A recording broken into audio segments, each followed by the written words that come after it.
आप सुन रहे हैं रेडियो रवीश।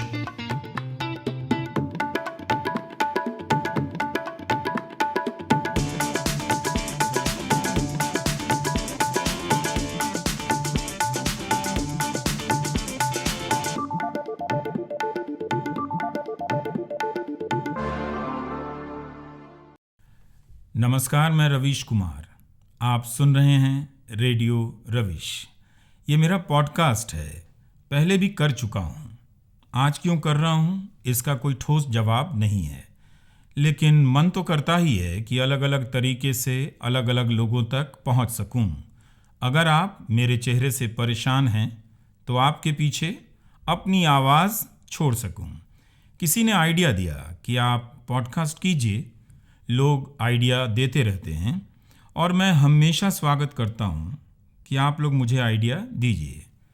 मुझे आपके सोचने का तरीका पता चल जाता है, दिख जाता है कि अच्छा, आप किसी कहानी को यूं कहना चाहते हैं या कोई कहानी मेरे ज़रिए कहना चाहते हैं। तो आइडिया दिया कीजिए और सुना भी कीजिए। इस प्रक्रिया में कई चीज़ें बेहतर हो जाती हैं, लेकिन कई बार आइडिया लेने वाले की हालत बदतर हो जाती है। तो आइडिया देने वाला समझा गया कि आजकल लोग घंटों ट्रैफिक जाम में फंसे रहते हैं। वो मेरे वीडियो को पॉडकास्ट की तरह सुनते हैं। दिल धक से कर गया। वीडियो पर इतनी मेहनत करता हूँ और लोग रेडियो बनाकर सुन रहे हैं, लेकिन ट्रैफिक जाम में कैसे सुन लेते हैं। मैं भी तो जाम में रहा हूँ। जाम में रहने का मेरा कोई 25 साल का एक्सपीरियंस तो है ही। कब गाना आया, बजकर चला गया, दूसरा आया, तीसरा आया, पता ही नहीं चला। लेट होने के टेंशन के बीच में कोई गाना कैसे एंजॉय करता होगा। मेरा एक दोस्त FM ऑन करता है, जितना सुनता नहीं उससे ज़्यादा चैनल बदल देता है। ये तो कहिए कि सरकार ने चैनलों की संख्या कम रखी है, वरना बदलते बदलते कहाँ निकल जाता पता ही नहीं चलता। 8-10 FM चैनल होने का लाभ यही तो है कि आपने जिस चैनल को बदला है, घूम फिर कर उसी पर वापस आना है। आने के बाद वहीं रुक जाना है ऐसा भी नहीं है, फिर से चैनल बदलना है और बदलते चले जाना है। यही काम तो आप गोदी मीडिया के साथ करते हैं। पता है कि वहाँ एक ही न्यूज़ होगी, तो फिर 10 चैनल क्यों बदलते हैं। बीजेपी का आदमी कहीं भी होगा, बीजेपी की ही बात करेगा। ऐसे समय में जहाँ सपने छंद से टूट जाते हैं, आप लंबे लंबे पॉडकास्ट सुन रहे हैं। सुनकर अच्छा लगा। 2-2 घंटे के पॉडकास्ट। आपके भीतर सुनने और देखने का धीरज बना रहे और आप जैसे लोग इस दुनिया में बचे रहें। हमारी तो यही दुआ है। कितनी अच्छी बात है कि आप सुन रहे हैं, वरना ये दुख तो प्रधानमंत्री को भी धर लिया है कि उन्हें कोई नहीं सुन रहा है। इस दुख को दूर करने के लिए वो इतना बोलने लग जाते हैं कि 20 मिनट की जगह 1-1 घंटे का भाषण दे आते हैं। 10 साल में उन्होंने काम जो भी किया हो, नहीं किया हो, भाषण खूब दिया है। इसकी शिकायत आप नहीं कर सकते कि प्रधानमंत्री नरेंद्र मोदी ने भाषण कम दिया है। ऐसा कोई दिन और दिन में ऐसा कोई पल नहीं जब लगा हो कि अरे, प्रधानमंत्री जी को नहीं सुना, उनकी आवाज़ नहीं आई, कहीं वो काम तो करने नहीं लग गए और बोलना भूल गए। 70 साल में भारत के किसी प्रधानमंत्री ने भाषण देने के लिए इतना वक्त निकाला होगा, मुझे नहीं लगता है। बाकी तो काम भी नहीं करते थे और इतना बोलते भी नहीं थे। मोदी जी बेस्ट हैं, काम का पता नहीं मगर बोलते बहुत हैं। नेता बोलने वाला होना चाहिए, मगर नेता बोलते ही रह जाए ऐसा भी नहीं होना चाहिए। पहले योजनाएं बनती थीं कि उन्हें लागू किया जाएगा। अब योजनाएं बनती हैं इसलिए कि उसके वीडियो में PM बोलते चले जाएंगे। और आप केवल श्रोता तो नहीं हैं, वोटर भी हैं। आप उन्हें सुनते भी हैं। डरिए नहीं, वैसे भी उन्हें आपके वोट से ही मतलब है। बाकी आप सुनते हैं या नहीं सुनते हैं, इससे कोई मतलब नहीं। मगर फिर भी जब PM इतना बोलते हैं तो कोई ना कोई सुनता तो होगा। आप सुनते हैं दिन में 1 बार, महीने में 3 बार, साल में अनेक बार। बताइए ना कितनी बार उनका भाषण आप सुनते हैं। आपके सुनने का पैटर्न क्या है? अगर हम सर्वे वाला बनकर आपके पास आएं तो क्या जवाब दीजिएगा? आपकी हाउसिंग सोसाइटी में उनका जो भी सबसे बड़ा सपोर्टर है, क्या वो उनका सारा भाषण सुनता होगा? वो सोता कैसे होगा? जागा ही रह जाता होगा, क्योंकि उनके भाषण का मकसद यही होता है कि लोग जागें, जागते रह जाएं। बिना सोया आदमी कितना टेंशन में रहता होगा। तभी तो वो दिन भर मीम फॉरवर्ड करता रहता है। ये ले, मोदी जी ने ये कर दिया, देख ले, नहीं दिखता तो ये फिल्म देख, जेएनयू पर बना दिया, बस्तर पर बनवा दिया, सावरकर पर बन गया, देख जितना देखना है देख। अच्छा आप बताइए, आप जिस कंपनी में काम करते हैं उसने भी बीजेपी को चंदा दिया है? 100 करोड़, 500 करोड़ और 10-20 करोड़ दूसरे दलों को। इतना पैसा कंपनी के पास था, आपको पता था? 500 करोड़ चंदा दे रही है बीजेपी को, सुनकर आपका मूड ऑफ हुआ या बहुत खुशी हुई? आपकी सैलरी इस दौरान कितनी बढ़ी है, कुछ बताना चाहेंगे? अच्छा ये बताइए, चलिए ये बताइए, जब से इलेक्टोरल बॉन्ड आया है तब से चंदा देने वाली कंपनी में आपकी सैलरी कितनी बढ़ी है? बोल नहीं पा रहे हैं या बोलने के लायक नहीं बचे हैं? क्या ये ठीक है कि कोई कंपनी अपने कर्मचारियों की मेहनत का इतना सारा पैसा चंदे में दे आए? चंदा देना चाहिए, अच्छी बात है, लेकिन 500 करोड़, 100 करोड़, 250 करोड़। आपको होली पर मिठाई का डिब्बा और उनको नोटों की गड्डी। गलत नहीं है ना इसमें कुछ? आएगा तो मोदी ही ना, जाएगा तो आपकी ही जेब से ना। हिसाब हुआ ना बराबर? कोई नहीं, जब इंक्रीमेंट लेटर आएगा तो लिख दीजिएगा, थैंक यू मोदी जी। घर आकर कहिएगा, इस बार 20,000 सैलरी बढ़नी थी, लेकिन हमने 10,000 रुपये बीजेपी को दे दी। हमने यानी कंपनी में, है ना?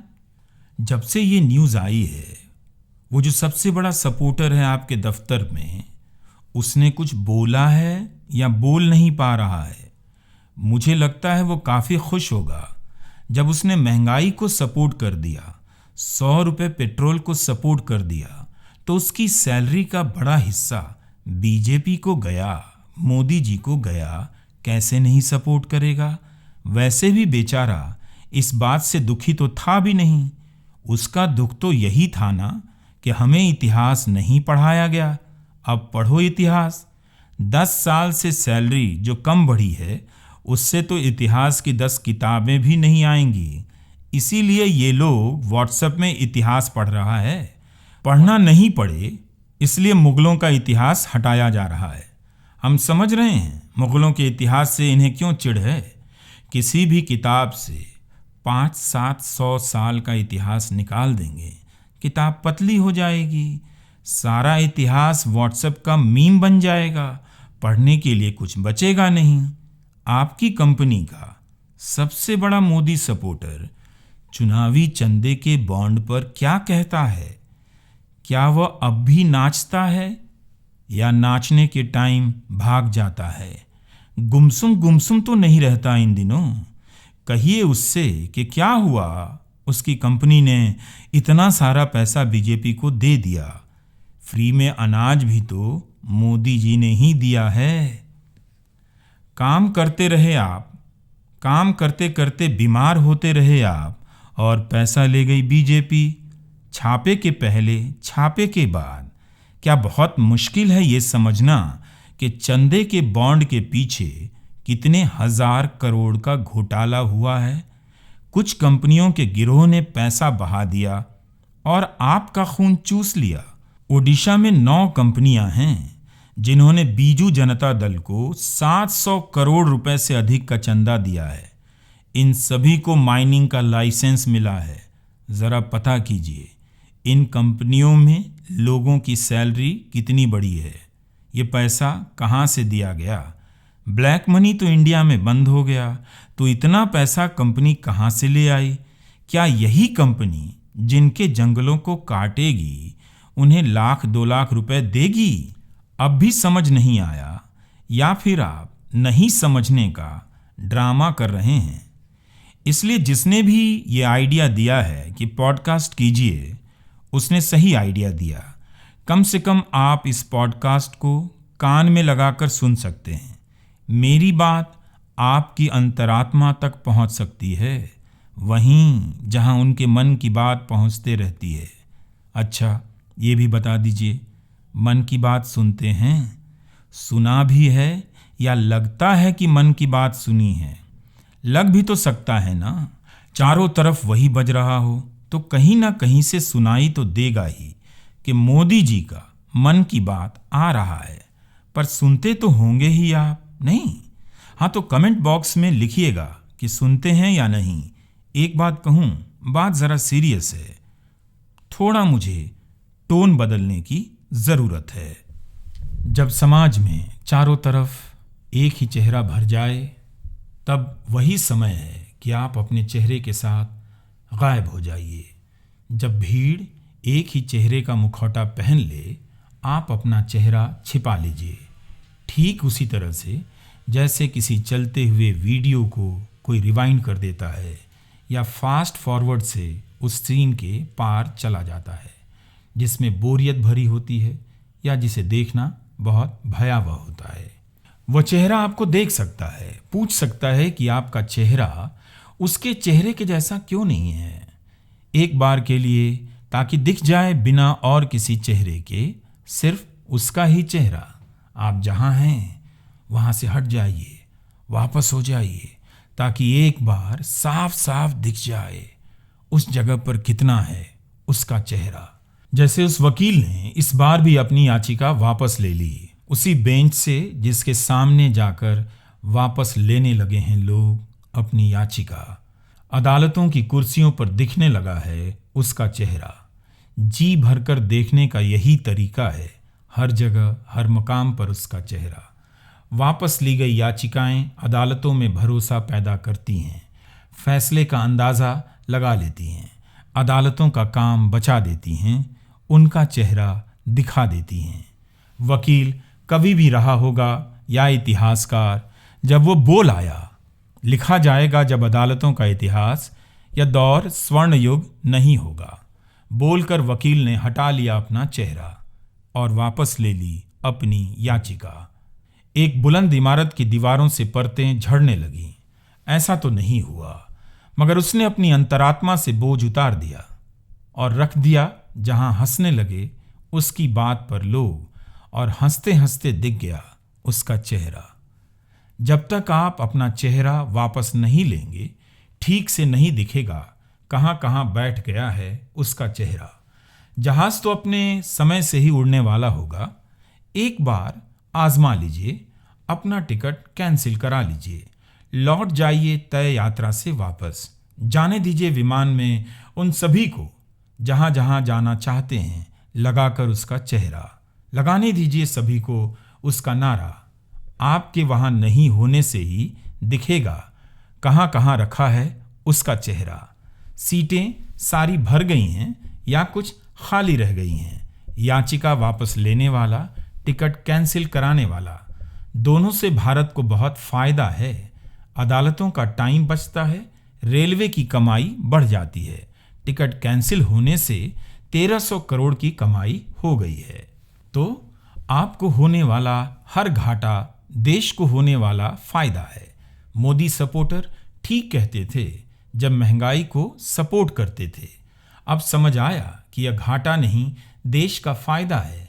अखबारों में बीजेपी का विज्ञापन भरा हुआ नजर आएगा। रेडियो से लेकर सोशल मीडिया पर बीजेपी ही दिखाई देगी।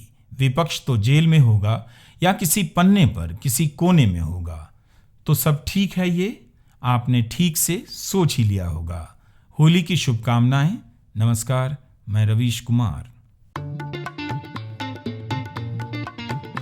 आप सुन रहे हैं रेडियो रवीश।